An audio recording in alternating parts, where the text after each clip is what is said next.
No último Papo Reto da semana passada, eu falei um pouco sobre a questão da morte, né? Que tinha chegado para mim a mensagem, a informação de que o pai de um amigo meu não tinha acordado no corpo físico naquele dia. E foi um papo reto que movimentou muitas pessoas. Eu recebi várias mensagens, né? Pessoas me trocando, contando também suas histórias, pessoas também me pedindo alguma dica, me pedindo uma contribuição dentro desse processo, que a gente sabe que não é fácil, né? Faz parte da vida, mas não é fácil. Então, no último Papo Reto, isso se movimentou. E uma das pessoas, né, que entrou em contato comigo foi uma mãe, né? E ela viúva, ela viveu a morte do marido dela muitos anos atrás. E o que ela trouxe? Que ela viu o sofrimento dos filhos naquela época, né? E que hoje ela mais velha, ela sabe que em algum momento vai acontecer, como a gente trouxe no último Papo Reto, né? Ela falou que ela não gostaria que os filhos sofressem tudo que eles já sofreram daquela vez, né? Então, o que eu poderia dar para ela de dica, o que eu poderia ensinar para ela? Primeiro rolou isso ficou reverberando aqui em mim. Eu conversei com ela, eu liguei, a gente bateu um bom papo nessa direção. Mas aquilo ficou reverberando aqui dentro de mim. Em contrapartida, tem uma coisa que sempre acontece, que acabou de acontecer agora há pouco. Uma pessoa nos procurando para fazer constelação, né? A gente vai ter uma constelação agora na próxima quinta. E uma pessoa querendo fazer constelação, e a gente sempre pergunta: você conhece constelação? Você já constelou? Né? E daí essa pessoa contou pra gente assim: não, já constelei há 10 anos. E daí, né, eu sempre pergunto, eu falo: nossa, 10 anos, e depois disso você não voltou? Não, não voltei mais. Mas você gostou? Foi fantástico, mudou a minha vida. Há 10 anos atrás, ela participou desse processo.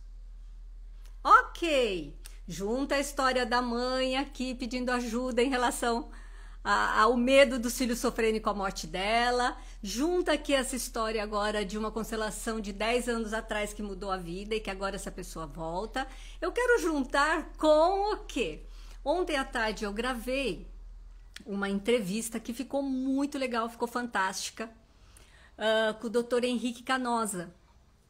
Ela vai ao ar na próxima terça-feira, 8 horas da noite, no YouTube, né? No nosso canal de entrevistas no Vá Além. E se você não está inscrito, se inscreva. Tem rolado muita coisa legal. A entrevista de semana passada com a Tharita tá fantástica. Me procura lá no YouTube, pessoal. Mas eu estava entrevistando ontem à tarde, né? O Dr. Henrique, que é um médico. A gente falou sobre cuidados paliativos. Foi muito profunda a entrevista, eu diria. E teve um momento, durante a entrevista, é uma entrevista gravada, teve um momento em que eu perguntava para ele, né, sobre cura. As pessoas chegam procurando a medicina, procurando os médicos sobre cura. E daí ele começa a trazer o quê? Ele começa a trazer que os médicos não curam, né? Que a medicina não tem como fazer isso, que não, né? Que tem muito pouco resultado. E uma hora ele fala: olha, das pessoas que chegam com doenças, né, para curar, a gente vai falar em 98% que não acontece. E aquilo foi me dando uma angústia. Eu vou contar aqui para vocês, bastidores, hein? Vou contar os bastidores do que aconteceu ontem. Só vai saber quem assiste o Papo Reto. Eu parei a entrevista, porque eu fazia pergunta, e cada vez mais ele ia nesta direção. Eu dei um time com a entrevista. Eu falei: doutor Henrique, né? Vocês vão ver, tem uma hora que até que eu falo: tô ficando com medo. Falei: doutor Henrique, como assim? Então, o que a gente pode esperar da medicina? Como, né? A gente não deve procurar mais, né? E ele traz assim, ele traz que claro que sim, claro que a medicina caminhou muito, claro que a medicina é uma aliada, a gente sabe disso tudo, né? Mas que muitas vezes o que a gente consegue fazer é um conforto, principalmente porque a gente estava dentro do âmbito do papo dos cuidados paliativos, né? Mas se traz o quê? Um conforto, se traz uma ajuda, se traz um caminho. mas que efetivamente a cura em si, que é muito difícil, né? Isso não significa que a gente não possa viver mais tempo a partir de uma doença. E nós não estávamos ali nem falando das doenças graves, né? Não é isto, mas que a gente vai precisar lidar com as consequências muitas vezes disso. E às vezes sim, podemos viver muito tempo. Mas me causou uma angústia aquele olhar, né? Agora eu quero juntar tudo. Tá, com o que a gente fica aqui? Com esses vários movimentos, com essas várias informações. O que fica reverberando dentro de mim é que não adianta eu querer que alguém não sofra, que um filho não sofra. Ou não adianta eu querer que eu não sofra, que eu não tenha sofrimentos na minha vida. Né? O que de fato a gente pode fazer? Será que não tem nada para ser feito de fato? Eu não acredito nisso. Se eu acreditasse que nós não temos nada para fazer, tá? Eu não estaria aqui falando com vocês, porque esta é a minha jornada, é nisto que eu acredito. Eu acredito sim que é possível mudar, eu acredito que é possível ter uma vida melhor, eu acredito que você pode contribuir para um mundo melhor, eu acredito nas pessoas boas, eu acredito no amor, eu acredito nas relações, eu acredito no processo evolutivo. Esta sou eu, esta é a minha caminhada. Mas o fato de eu acreditar de fato nisso tudo, que sou eu, não significa que eu não tenho os meus pés muito fincados no chão. Que eu não saiba como a vida é. Quem já me segue há algum tempo, eu vou contando aqui os meus perrengues, eu vou contando toda a minha caminhada por tudo que eu passo e o que vai sendo transformado dentro do que é possível. Né? Mas o que eu percebo?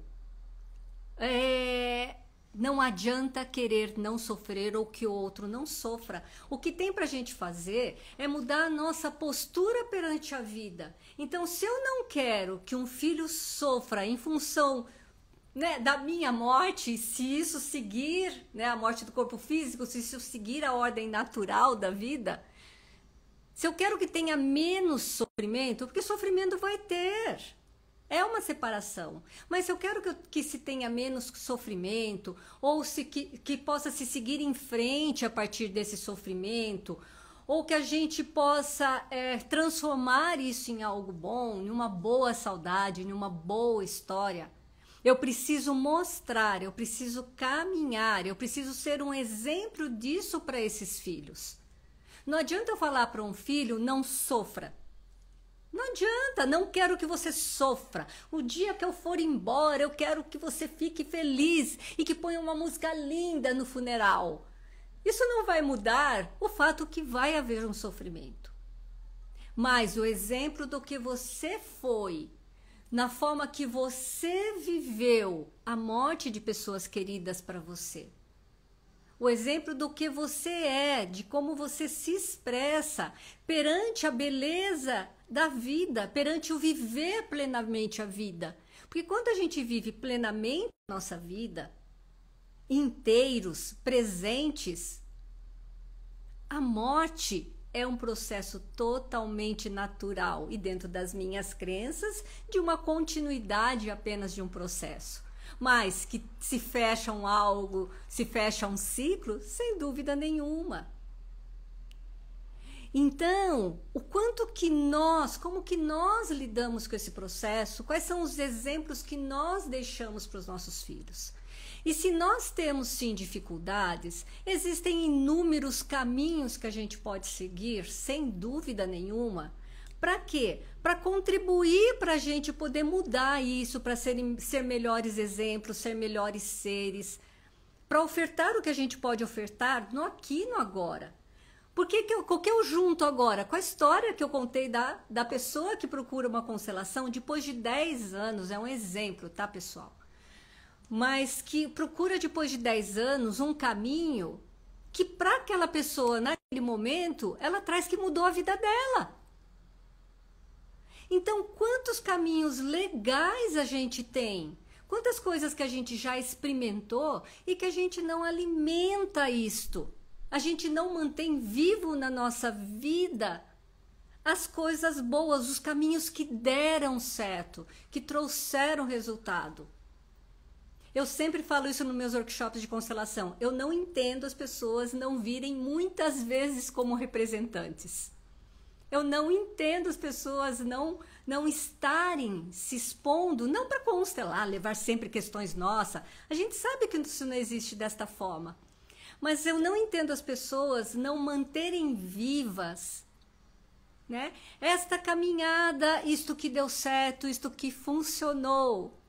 Olha, gente, quem acabou de entrar, o Dr. Henrique Canosa. Querida, falei agora há pouco da nossa entrevista de ontem e tudo que se movimentou dentro de mim. Bem-vindo aqui.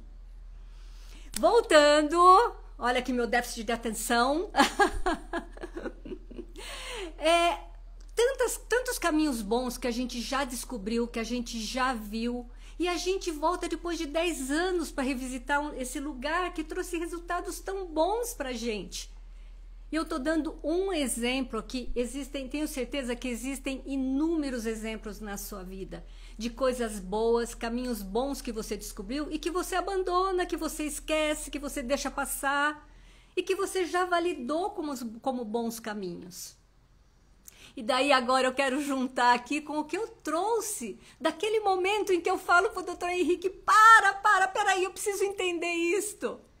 Porque de repente, o que vai sobrar muitas vezes para a gente é tentar viver ou trazer um pouco de conforto para as pessoas que a gente ama em momentos em que a gente só pode esperar pela finitude da vida no corpo físico. Os cuidados paliativos, tudo que eu aprendi ontem com o Dr. Henrique, tudo que nós pudemos trazer à luz para que chegue para tantas outras pessoas, eu acho que ficou para mim uma mensagem muito profunda do que se cuida antes, caramba! Se cuida antes, viva antes, esteja inteiro antes. Porque são caminhos, na realidade, né? Cuidados paliativos para diminuir uma dor, trazer um conforto, para que você possa viver também agora aquele processo da finitude, mas é a finitude.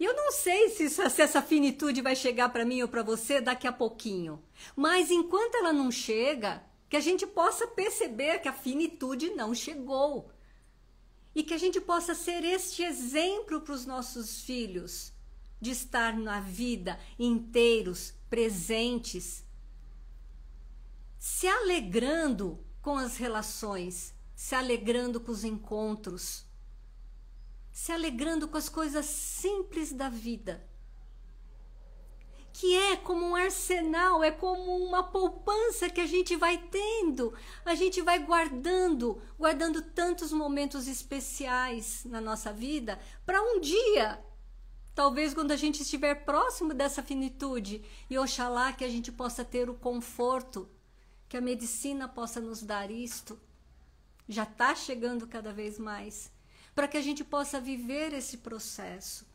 com tantas boas lembranças, que elas possam nutrir o nosso coração, para que a gente possa viver inteiros este momento e dizer, valeu a pena. E este é o maior exemplo que a gente pode dar para os nossos filhos, de como viver este processo, de como viver um dia quando a gente não estiver mais aqui com eles.